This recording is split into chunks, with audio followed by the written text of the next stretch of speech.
জগন্নাথ, সুপ্রভাত, good morning, have a great day. Healthy lifestyle ব্লগটা আজকে একটু অন্যরকম। ভালো লাইফস্টাইলের জন্য, সুন্দর সুস্থ জীবনের জন্য ভালো খাওয়া দাওয়া করা যেমন প্রয়োজন, তেমনই কিন্তু নিয়মিত ঈশ্বর আরাধনা করারও প্রয়োজন। মন্দির, মসজিদ, চার্চে যাওয়াও প্রয়োজন।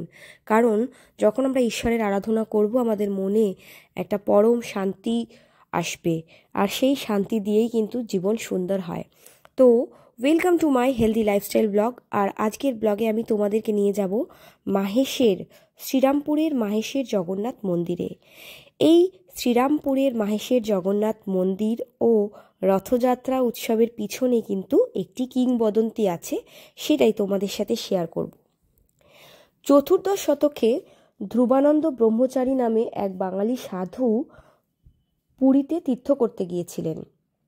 তার খুব ইচ্ছা হয়েছিল যে তিনি জগন্নাথ দেবকে নিজের হাতে ভোগ রান্না করে খাওয়াবেন, কিন্তু পুরীর মন্দিরের পাণ্ডারা বাদ সাধায় তিনি তা করতে পারলেন না।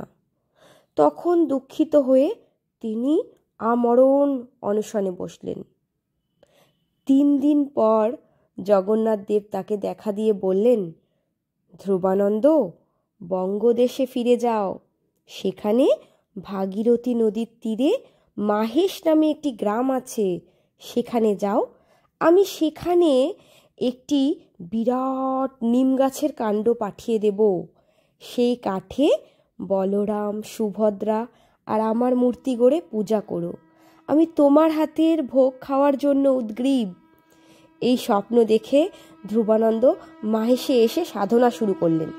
তারপর এক বর্ষার দিনে মাহেশ ঘাটে একটি নিম কাঠ ভেসে এলো।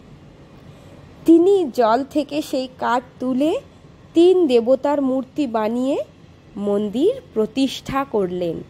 আর সেই থেকেই মাহেশে, শ্রীরামপুরের মাহেশে প্রতিষ্ঠা হলো জগন্নাথ দেবের মন্দির।